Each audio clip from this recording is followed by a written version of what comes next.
What's going on, my Jack brother? Coach Scott here. In today's video, we're going to talk about the number one reason why you can't lose fat, which is you're not in a consistent calorie deficit. Now we're going to dive into 5 common reasons why this may be happening to you and come up with solutions for you to overcome those challenges. And I would love to hear from you which one of these challenges resonates most with you. So please take a moment to drop a comment down below to share your experiences with us. Now the first reason why you're not able to stay in a calorie deficit consistently is that you may not actually be in a calorie deficit and don't even realize it. Now there's 3 potential causes for this. Number 1 is that you are relying solely on the calorie calculators to determine how many calories you should be consuming on a daily basis to lose fat. Now I have a calorie calculator on my website. I'll include a link down below. You enter your age, your height, your weight, your activity level. That's going to give you your TDEE, your total daily energy expenditure. Now that is how many calories you would consume to maintain your weight. From there, if you want to lose 1 pound per week, you would subtract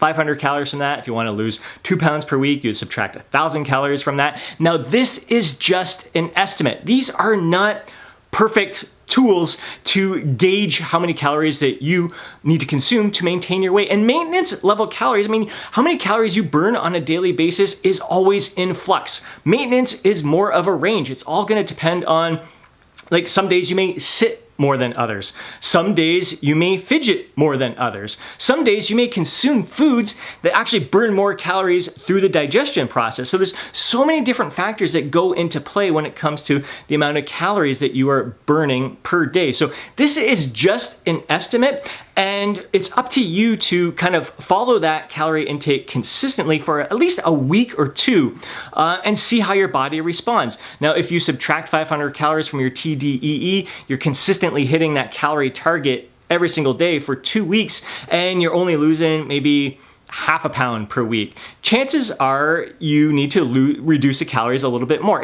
You can't just stick with what that calorie calculator says. You need to pay attention to your body's feedback. And again, like, the activity level is just assuming. It's just giving you an estimation of how many calories you may burn per day. Like, if you say you're moderately active, like working out 3 to 5 times per week, like, it's just giving an estimation of how many calories you may burn. What you actually burn throughout the day is going to change on a daily basis. So do not rely solely on those calculations and just continue beating your head against the wall saying, the calculator says this is what I need to consume, I need to keep consuming it. No, you need to pay attention to your body's feedback and make adjustments accordingly. Another reason why you may not actually be in a calorie deficit is tracking errors. Now, first of all, with a lot of these food tracking apps, the data that's entered in there is not always 100% accurate. So you may be consuming a food that's actually higher in calories than the data that is entered in that app. Now, it's not your fault. It's just something that you need to be aware of. Now, when it comes to the data that you're entering in there, are you being 100% accurate with how you are measuring those foods? Now, an example would be tablespoons. You got the kitchen tablespoon, and you got an actual measuring tablespoon here. Now, if you're getting nut butter in there, you would measure out that nut butter to the top of this measuring spoon here. And again, the best way would be to put the spoon on a food scale to actually get the grams of the nut butter that's on there. Or are you just grabbing a kitchen table spoon out of your drawer and scooping up there? It's a tablespoon, and slapping it on there, it's actually 2 tablespoons rather than 1. So how accurate are you with measuring the foods that you're consuming? And again, it can be very difficult to be 100% precise with the foods that you're measuring. You're gonna have to make some guesstimations at times, especially when you're preparing a big meal for the family. It's in a casserole dish or a crock pot, slow cooker, or something like that, where you're trying to divide the portions evenly. It's again, we're not gonna be 100% accurate with this, so I don't want you ever stressing about that. It's just stuff that you need to be aware of, that you may not actually be in a calorie deficit. You may be consuming portion sizes that are a little more than you believe them to be. So the way to overcome this challenge in both those situations is to simply be consistent with what you're consuming on a daily and weekly basis. So you may have 2 to 3 staple meals that you're consuming each and every day, and maybe 4 to 7 dinners that you consistently have week after week. So if you're consuming a lot of the same foods all of the time, even if they are more calories than what is being logged, you know that you just have to make the adjustment. So you reduce the portion size. So in your MyFitnessPal or your tracking app, it's gonna mean like you're gonna reduce the calories more than what you say. And you may look at it and go, oh wow, my metabolism is slower than what the calorie calculator says I am. That's not the case. It's the tracking errors, it's the foods. You're actually probably consuming more calories than you realize you were consuming, and your metabolism is probably just healthy and fine. It's just there's some tracking errors that are going on, and you're just making adjustments to your portion sizes based on your body's feedback. So being consistent, it's easy to just reduce the portion sizes and see how your body responds. Now into the second reason why you're struggling to stick with your calorie deficit consistently, and that is that you're good for a few days and then something happens that causes you to fall off the wagon. Now this is something I can totally relate to. It's the biggest reason why I struggled for 10 years to lose 50 pounds of fat. Now the way to overcome this is to become aware of the triggers that are causing you to fall off the wagon. For myself personally, I found that I was really good for a few days, then I'd open up the cupboard, I'd see the box of cookies staring at me. I'm like, I can have one cookie. Have one cookie, I'm like, this is freaking good. I've been really good for a few days. I deserve it. I can have 3 cookies. Eat those 3 cookies, I'm like, oh my fucking God, I'm just gonna eat this entire box right now. I'll start again tomorrow. So the way that I moved forward was becoming aware of these conversations in my mind and how I was justifying eating these cookies in excess. So I had to have counter arguments to overcome that, to battle that justification. I'm like, no, it's not okay to pig out and start again tomorrow, because that keeps this vicious cycle going over and over again. That's what's keeping me stuck. And this goal is incredibly important to me. I want to feel my best. I want to live my best. I want to live my life to the fullest with confidence, pride, zest, and vitality. I'm sick of going to the beach and being embarrassed to take my shirt off, like going into the water with my kids wearing a tank top because I'm embarrassed of the excess fat that I'm carrying here. So I had to come up with all kinds of justifications, counter arguments to that justification that was causing me to eat in excess. The other thing was I modified my diet plan, where I found that, okay, if I am really good for 3 days and after 3 days I'm finding I need a little bit more food, maybe a carb cycling, calorie cycling approach is going to work best for me, where I reduce my carbs for 3 days, reduce my calories for 3 days, and on the 4th day, I bump up my calories a bit, and that bump up in calories is all gonna come from carb sources or some of my favorite treats. So I kind of worked with my lifestyle at that time, and then the next time I went through another cutting phase there, I just found that I took on more of a flexible dieting approach, where I'm like, I can have cookies if I want to have cookies. And because I gave myself permission to have cookies whenever I wanted to have cookies, I never felt the need to eat them in excess. I'm like, I can have 3 today and make it fit my calorie target for the day.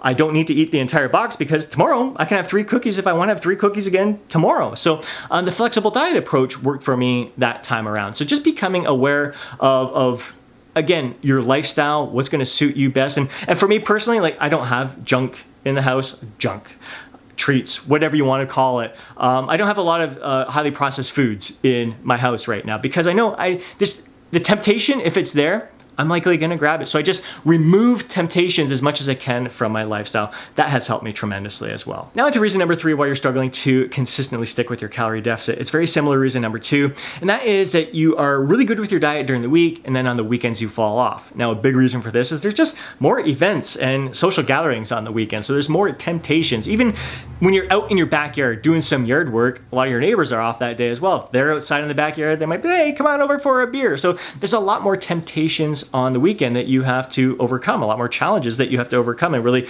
kind of stand your ground or plan for it in advance. Now, for myself personally, the last time I had to go through a 12-week cutting phase was 5 years ago. And during that time, every Friday night, I was out with the guys. And I always knew like that was a day where I was going to eat in excess. I would at least eat up to maintenance level calories, sometimes 500 calories above my maintenance level there. So I needed to, like, there was a couple times where I tried to, I'm just gonna stick with my calorie deficit that day, I'm gonna stick to my gun, use willpower, and it was just too hard for me to overcome that. So during that time, what I did was reduce my calories during the week to kind of make up for that, either eating at maintenance level calories for that day or even eating a 500 calorie surplus. It just meant I had to eat less than I had planned during the week in order to allow myself to eat more on that Friday night. So planning ahead, preparing for that. Now things are a lot different for me now, just learning from all these past experiences. I know that I don't like to overindulge. I don't like that feeling of being stuffed, like over full. I don't like feeling kind of acid reflux. I don't like how it interrupts my sleep. I just don't like how it makes me feel when I overeat. So now I am so much better when I'm at these gatherings to just eat responsibly, to enjoy all the different foods that are there, but in moderation. That old time-tested and proven method of enjoy your favorite foods in moderation. It's never rung more true for me now. So, but again, that wouldn't have worked for me in the past when I was losing that first 50 pounds and 10 years ago, and when I lost the 20 pounds, went through that 12-week cutting phase 5 years ago. Each method has suited me. I adapted it to suit my lifestyle at the time. And that ties into reason number 4 why you're struggling to consistently stick with your calorie deficit. And that is you're following a diet plan that doesn't suit your lifestyle and your personal preferences. If you love freaking carbs and try to go keto, good luck with that. If you absolutely love freaking meat and you try to go vegan or vegetarian, good luck with that. Try not to completely overhaul your life in order to suit it to some sort of diet plan. What you want to do, the way to overcome this, is to follow a diet plan that works with your natural eating tendencies. Simply eat the foods that you are used to eating in a portion size that allows you to hit your calorie target for the day. Keep it at that at first, and then build upon that, improve upon that by improving the quality of nutrition that you're consuming, and just having a heightened sense of awareness with how certain foods make you feel, allow you to perform your best, elevate your mood, and just give you the most energy throughout the day. And now into reason number 5 where you're struggling to consistently stick with the calorie deficit, and that is that you're taking an all or nothing approach. You're following a rigid diet plan where when you slip up or just go off plan even a little bit, you beat yourself up. You feel guilty. You think to yourself, here we go again. Every time I'm on a diet, I always end up falling off the wagon. This is just impossible. I'm just not cut out for this. I'm just not meant to be lean. So you throw in the towel altogether and give up. Now, the way to overcome this is to realize that we all freaking slip up. It happens to the best of us. It happens to the most experienced of us. It is normal. There's so many freaking temptations out there. There's so many different challenges we are faced with.